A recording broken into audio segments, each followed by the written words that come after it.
مت ہاتھ بڑھائیں. اپنی دعوتوں کو، شادیوں کو شریعت کے دائرہ کار کے مطابق کر لیں گے، سود سے جان چھوٹ جائے گی، قرضوں سے جان چھوٹ جائے گی. قرضے لے لے کر جو ہے اپنی ناک بچانے کے لیے لوگ اتنی بڑی جو ہے وہ دعوتیں.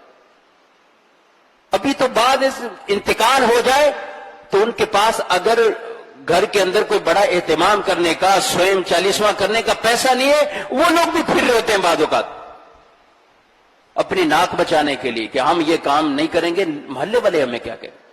خدا کے واسطے ایسے لوگوں کو معاف کریں. جو غریب ہیں ان سے یہ ڈیمانڈ مت کریں کہ تیرا باپ مر گیا ہے، سوئم کی دعوت کھلا، 40ویں کی دعوت کھلا. یہ کون سا طریقہ ہوا؟ مرنے پر کون سی دعوت ہوتی ہے؟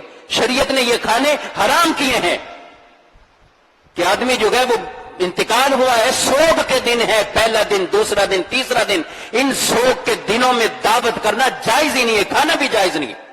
بیٹھے ہوتے ہیں بڑے بڑے سیٹ، کھا رہے ہوتے ہیں، بڑے بڑے مالدار کھا رہے ہوتے ہیں. ارے میت کا کھانا کھا رہے ہو، یہ جس کے بارے میں کہا گیا میت کے کھانے کھانے والوں کے دل مردہ ہو جاتے ہیں.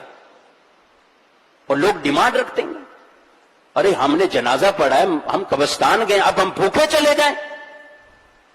کیا کبھی اپنے کام کے لیے آپ اتنا بھوک نہیں برداشت کرتے؟ آپ کے پاس پیسے نہیں ہے، آپ کے پاس گھر بار نہیں ہے، جاؤ اپنے گھر پہ جا کے کھانا کھاؤ. کیوں میت والوں کو ستاتے ہیں؟ یہ دینی باتیں ہیں، یہ دینی مسئلے ہیں. ہم پیچھے مڑے، ہمارے پوری عوام پریشانی میں ہے.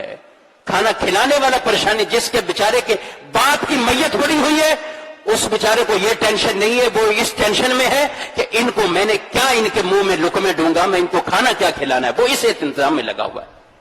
اور اس کے صدمے کا وقت ہے، اس کی ماں چلے گی، بیوی چلے گی، باپ چلا گیا، اور ہم جو ہے وہاں چوڑے ہو کر بیٹھے ہوئے لاؤ بریانیاں کھلاؤ میں. یہ بات سمجھنے والی ہے. لہجہ تلخ ہے لیکن بات حقیقت ہے. اس بات کو سمجھیے.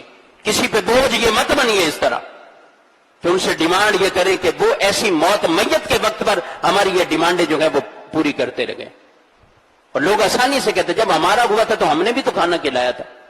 تو تمہاری حیثیت تھی، کھانا کھلا دیا، جو بھی ہوا، چاہے حیثیت والا ہو یا غیر حیثیت والا ہو، 3 دن کے یہ کھانا دعوتیں کرنا جائز ہی نہیں ہے. یہ بعض شریعت کا مسئلہ ہے.